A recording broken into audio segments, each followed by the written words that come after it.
hari igihe negwa n'agahinda kubw'ibyaha binyugarije, ariko nserutse imbere yawe bimbohore mbe mwera ndamukiza, ariko nserutse imbere yawe bimbohore mbe mwera ndamukiza.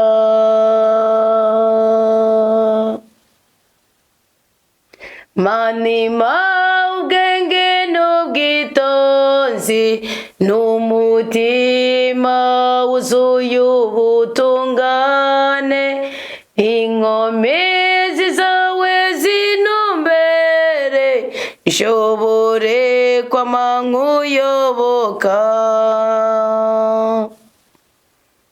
Nguko uko Umukama avuze. Mu gihe cy'ukugira impuhwe narakwishuye, ku munsi w'urukiza naragutabaye, naragukingiye ndakugenera ku bisezerano ry'igihugu, kugira ngo uvyure igihugu ugabanganye amatongo yasibye, ubwire ababoshe uti nimusohoke, abari mu mwijima na buti nimuje ahabona. Bazoronka icyo barya ku nzira, bazoronka hari ubwatsi ku misozi yose y'ibiharabugwa. Ntibazosonza cyangwa ngo banyotewe, nta bushyuhe n'izuba bizobaturira, kuko ubafitiye impuhwe azoba aje imbere abajane ku masoko y'amazi. Imisozi yanje yose nzoyicamwo inzira, amayira yanje nayo azoringanizwa akiruruke.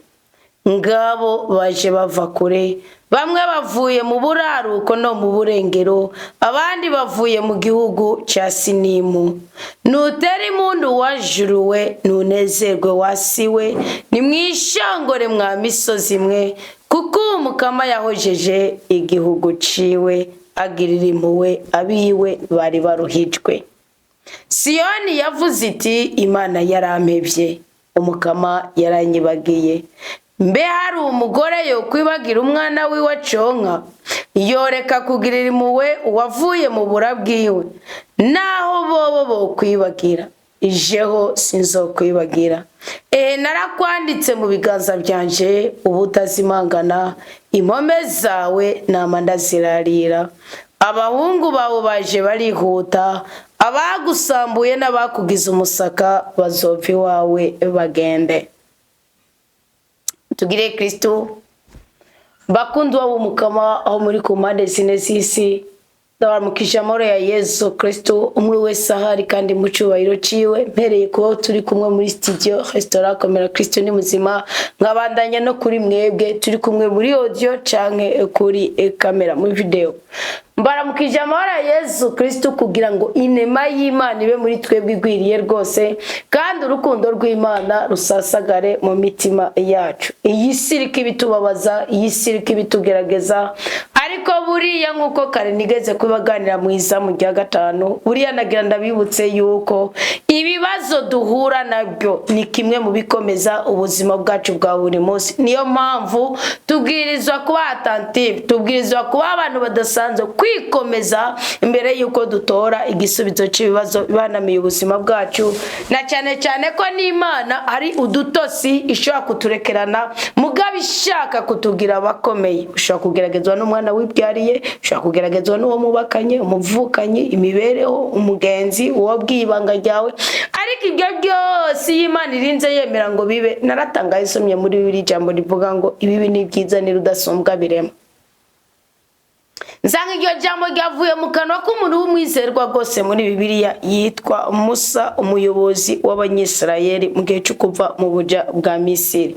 None rero bakundwa b'umukama, turi mwiza mugendwe, turi gusozera amasengesho y'uwo munsi w'icenda, amasengesho yo kuri umunsi w'171, amasengesho yo kuri umunsi wa gatanu, aho cyane turiko turitegura icese kugera hagati na hagati muri umwaka wa 2025. Wizere yuko ari Imana ishaka gukora ku buzima bwawe. Mu gatondo mu isezerano twakiriye rishasha, twabanye ingane Farao yadadaje, Imana yadadaje umutima wiwe. Farao akatura akabwira Musa ngo ngwiki ngo sinzokongere kukubona mu maso yanje. We yarazi ngo aramuhanye, yarazi ngo aramwishe. Hari ibintu bituza ko mu mitima yacu bikagomba kugaragaza yuko bidukuye ku cyaca, bidobwo bidushitse ku cyafu. Mana yanje, iyo wisigiye umukama inawe yibwaza umusaruro w'ubudahangagwa bukomoka kuri rudasomwa. Musa ngo yaciye amwishura ngo niko koko sinzongera kuhagaruka, ndabapfinze. Yaragarutse. Twahazirikanye tuvuga kuri Yakobo ko ari naryo sezerano nibaza ko umukama aza kuduha mu gihe cya saa sita z'ijoro, mugenzi wo gutangura umunsi wundi ukurikira ujana 72. Nuvuga nabigije navuga ati ku munsi ugira 9 Labani yari yarageragaje Yakobo bihagije gushikaho n'abaramuwe basaza b'abagore biwe, kuko mazi ko Labani yari inarume mugakaba na sebukwe ku bagore babiri kandi mukuru Leya na mutoyi Rakeli.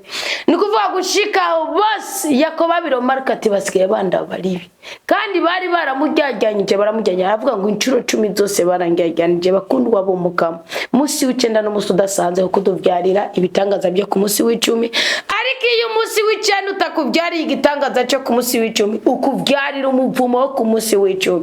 Ni mako munsi w'10 mwakubitike uwundi nawe ahezagirwe, umwe avumwe uwundi nawe ahezagirwe, umwe ababare uwundi nawe anezerwe, umwe ababazwe uwundi nawe anezereze. None witeguriye iki?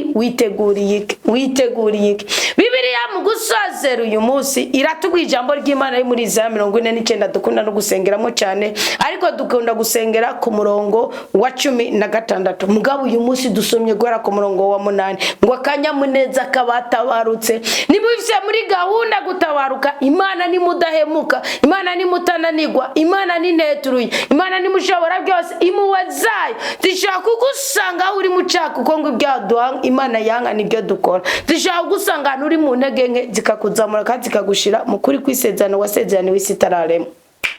Bamabwira kano kamwe sibyo, ibigabya nujya mutabyiseguye, ibi nujya mutabyifutse, nujya koza ibirenge byawe, nukaraba mu maso hawe, nukaraba mu matwi yawe, nucisha umva nkubwire nturyame iki kintu utagishize ku muzirikanye.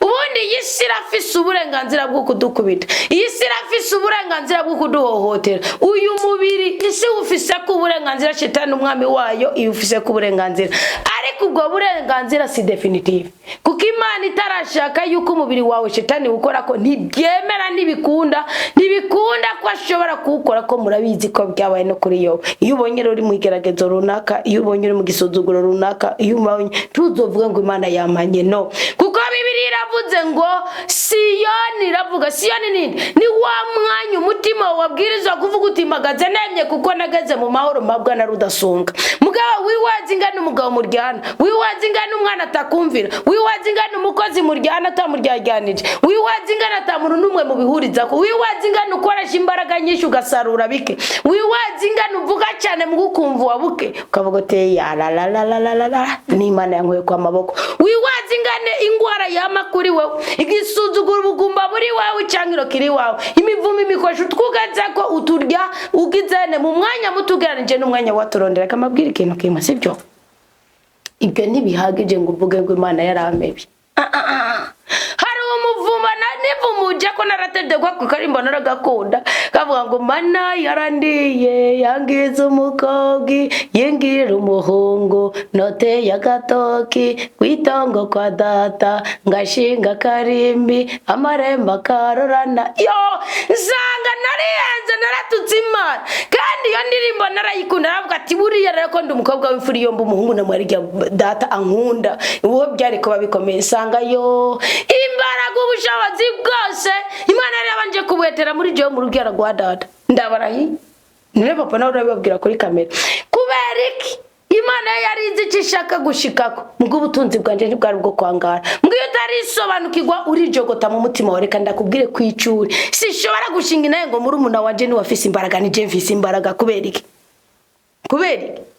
uko niko duca ibihengeri kuri shetani simba suzuguye ibiri muri umunanje simba suzuguye ibiri muri mukuru wanje mugabe ibyo jewe mfite igakurema ibyishimo mu buzima bwanyu atari uko mushingiye kubishimishije bakikije mwigakure mu buzima kuko isi ubundi bibiri ivuga ngo iki ngo igisi zabirike ivuga ngo nta mahoro ngo ni ntambara ngo bireyangaye ngo biracitse ngo namwe ntimuzokwitabire ngo muzovuge ngo nta mahoro kandi mudafyina no mukigabane cya muraceme na Imana bongo mwe mwagumye muvuga na mahoro atamahoro hari bisigurike iyi sirikira bivuga iba yanarije ku kintu cy'ubutunzi cyo kintu kigaragara udafise mugabo Imana nishaka ko twirabira mu bigaragara byonyine iragomba twirabire no mu bitagaragara nico yakoreye abanyisraeli bari Gosheni mu gatondo twabizirikanye ko none rawo ubona yuko mugenzi yagwebye kwandika message nagukeneye abantu bagutaye dudu badusoye twese ikindi gihe twisanze bimeze uko muguyu musi siko bimeze rema mahoro nukarondera amahoro bakuremera rema igikundiro cyawe nukarondera ikindi bakuremera rema kanyamuneza kawe kuko Kristo ari muri we warahagije ibaruwa ya mbere y'umutumwa Yohana ikigabane cya 4 umurongo wa 4 avuga ngo kuko uri muri twebwe asumba bari ku isi bose yari kijuju abwira abafilipi yabwiye ngo kuko igambera kunguko byose ndabirabye nk'ubusako bwa Kristo. Paulo yari mu engineer ngo kubiranga bya Gamalieli niho yigiye yari gihanga ngo bakundwa bo mukama ba Kristo muze twigire kubiranga bya Kristo twige guca bugufi tunezerwe n'ubuzima biguma canke byoroha twarabiririmba tukiri badabango ndashaka kubona uwo nkunze uwitanze ku musaraba ndashaka kongeza inkomezi ngombandanye ugo rugendo biguma canke byoroha ndashaka kubona uwo nkunze kuba umukiriso nibyoroshe aho nyana bitorashe ni ubonera iteka rya rudasonga aho nyana bitorashe ni ubona gutabarwa kwande gukomoka kwande kwa nyene iteka nyene ijambo nyene ubuni nazo nyene ubushobotsi mba bibiri ingene tugabura imbere ko turyama evuze ngo iki byari umurongo w'icumi ngo ni muzasonza cyangwa munyotegwe nta bushuye n'izuba bizobaturira kuko ubafitiye impuhwe azobaje imbere nimba rudasumbwa gufitiye impuhwe uri gutinya nde Alo komera Kristo ni buzima kandi agira neza byose nimba umukama gufitiye impuhwe nimuvuga tuwiteka uyu munsi nadekonye uyu munsi namenje natwawe n'ishavu navuze ibidakenewe nagize inzigo nasambanye nibye niyumvira gukora niyumvira kwica nagize ishari nagize inzigo witeka ngirira ikigwa ngo sintabirana uyu munsi uze kurema ikintu gishasha mu buzima bwanje wambwira ko impuhwe za rudasombwa we zo kuvirira ntibyo wakwemera mugagwa shetani ikora kugira ngo amugombe ngo wakigorya ngo ngene rusa ndukemera amajwi yasuzugurisha intebe ya Yesu Kristo ngo ni intebe y'imbabazi niyo yicayeko nabwo ibintu bibiri usaba Imana ntibikwimena umutima wayo mweranda ahindura ibyase guhinduka nibyo twasomye mu kigabane cya mbere cy'igitabo cy'itanguriro sibyo sense y'icenda mu ijambo ry'Imana riduhindurira amazina siko kandi ikindi cya kabiri takwimana imbabazi Imana sentire yambaze ikabona ipantaro n'ikoti birajanye birahuye kandi raberewe yitwa imbabazi ngo iyo yisabye imbabazi irakurika guhereza indi sentire ikaba yaci iyo yisabye imbabazi irakurika guhereza indi sentire ikaba yaci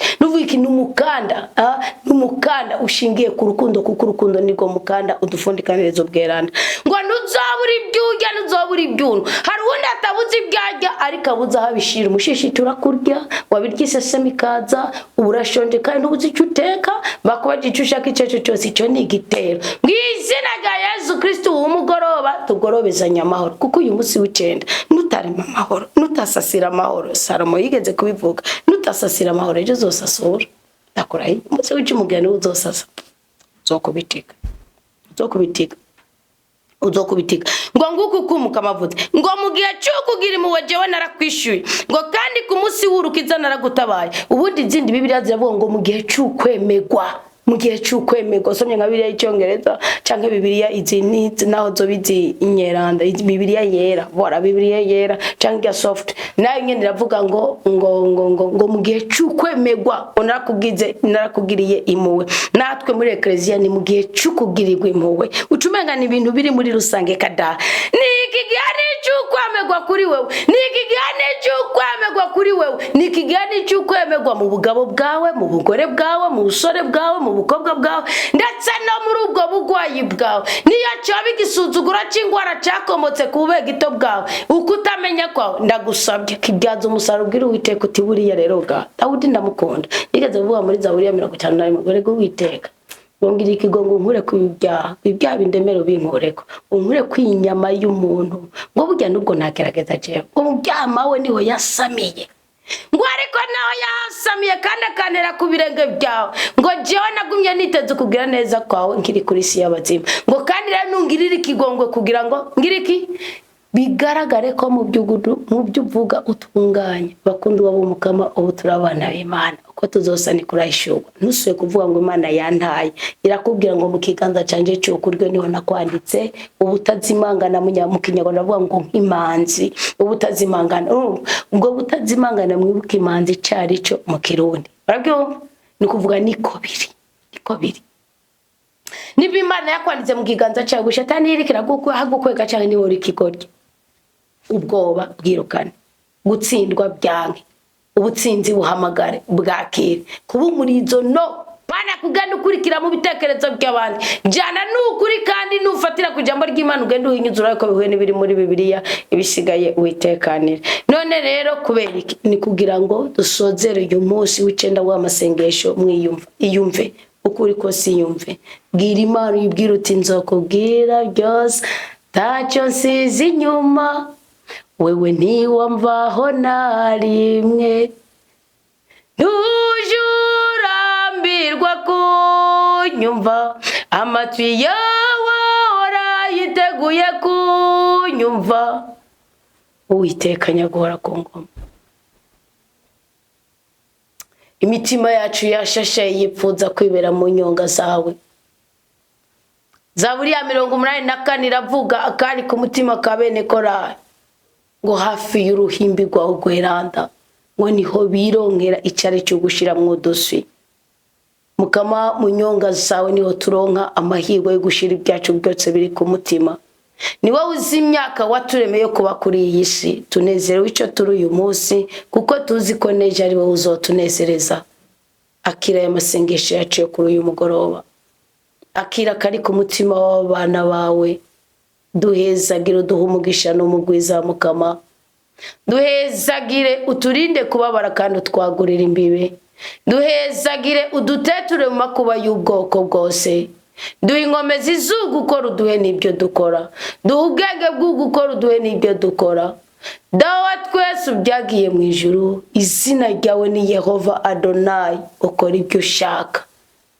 Nubishake Mukama turokoke, nubishake Mukama dukire, nubishake Mukama tubohogwe, nubishake Mukama turambire mu buntu bwawe, nubishake Mukama uyu munsi twubakira intara, uyu munsi w'icyenda kari ku mutima w'umwe wese muri ubu bwoko bwawe uriko bwumvira ibyo bari ku mpande zine z'isi, bishaka bahuze n'iki imitima yabihurumbira, na rimwe turekera ku rugamba. Yozuwe ari Yozuwe wenyene ngo ku musozi mu gihe cy'Irefidumu, cy'intambara y'Irefidumu.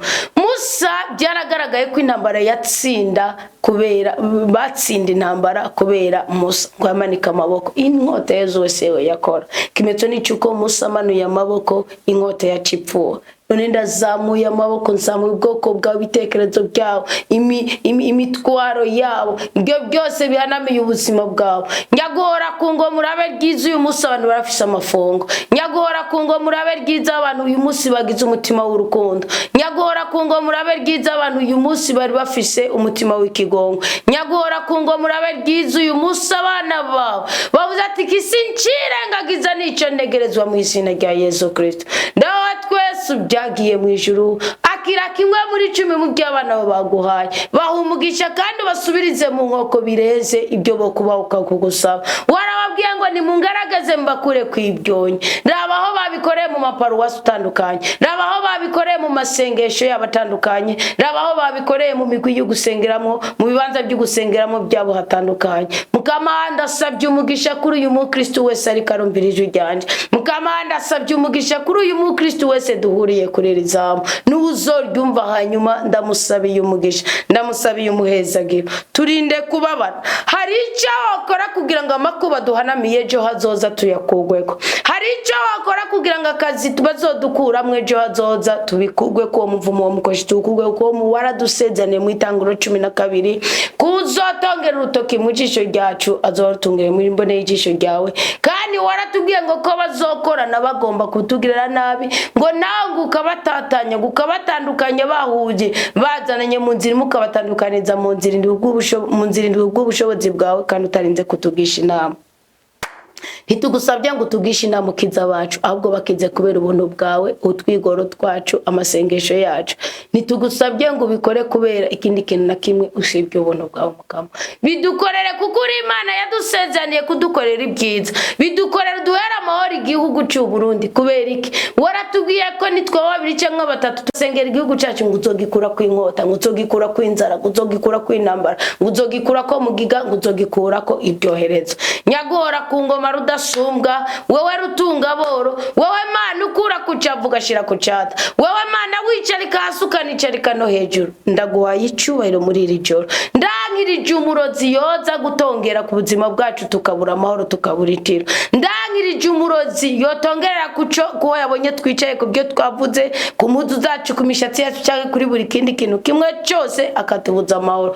Ndasi wowe se yoza kwivanga mu kinezero cy'amaranga mutima yacu. Ndasi icyo cyose cyozana icyangiro kuri twebwe, ndasi icyo cyose cyozana akajagari mu ngo z'abakristo, ndasi icyo cyose cyozana intambara mu gihugu cyacu cy'u Burundi. Ndankirije kandi ndasenywe nanavunaguye ko mbifitiyemo ubutware. Yeremiya 1:8 harabivuga. Iyo mbaraga usenyura, iyo mbaraga yo gusitura, iyo mbaraga yo kurandura icyitwa inabi cyose ndayifite mu izina rya Yesu Kristo. Ndasenye kandi ndasenywe kandi ndaranduye icyitwa ubugome muri twebwe.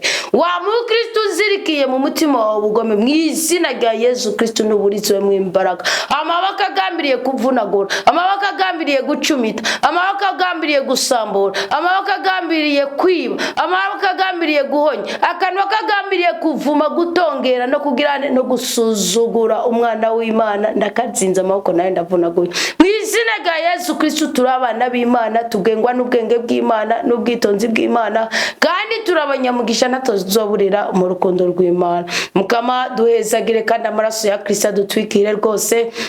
Atwikira ibanza tuja kuryamamo, atwikira ibanza tugenderamo, atwikira abacu bakiri mu ngendo, atwikira abacu bagwaye bari ku musego, atwikira n'abacu bari no kumfira bishatse bazuru, utabishatse bakirana amahoro, kuko ntituri buvuguruza umugambi wa muga. Turagusabye ngo wese ari kuri liste yo gupfa kubera negligence, kubera kutamenya, kubera ugwiwe, ndamuzamuye mu izina rya Yesu Kristo. Umukingo bwiwe nibuzuke yongera azakorera umukama, kuko turacyakeneye abakozi benshi beza kandi beranda mu murima wawe kuri iyi si. Turacyakeneye abisobanukirwa b'ambasaderi wawe. Ndasengeye ubwoko bwa Mose mu kanyamuneza agorobejanije, ndasengeye ubwoko bwawe mwe wese no mu mubabaro agorobejanije. Amaraso ya Kristo natweze twese, amaraso ya Kristo nakora icyo yagenewe gukora, adukure ku ibyaha n'ibyago, tubone kwidegembya mu izina rya rudasumbwa. Mutima w'Imana mwigisha, mutima w'Imana muhoza, mutima w'Imana murengezi, mutima w'Imana kibasumba kaze, kugira ngo twigishe neza kaze, kugira ngo tubohorere amaranga mutima kaze, kugira ngo duteture muri byose kaze, kugira ngo urarire amazu yacu kaze, kugira ngo urarire ubuzima bwacu kaze, kugira ngo ntihagire na kimwe kidutandukanya n'urukundo rw'Imana. Y'amajini yahora tugendera mu ijoro, amwe yarasambanya abana b'Imana, zandoto mbi kubera abo twirirwanya, abo twagorobejanije n'abo twasozereye mu gihe twaja kuryama turi kumwe, turabyase turangirije nayo majini mu izina rya Yesu Kristo. Niyo nsenze naturi imigisha nkavuguruza imivumo n'imitsina rya Yesu Kristo. Niyo nsenze naturi gikundiro nkavuguruza icankiro, kandi natuye amahoro amahane ndayase. Ndanazitiriye imigisha yose turose, ndayizitiriye mukuri mu rukundo no mu budahangarwa bw'ubutatu bwera. Ndi Imana imwe rudende, kuko nimwe bwa mugaba byose, nimwenye n'inganji n'ubuni nazubu no mu myaka yose. Amen. Amahoro ya Kristo abe muri twebwe twese. Amen.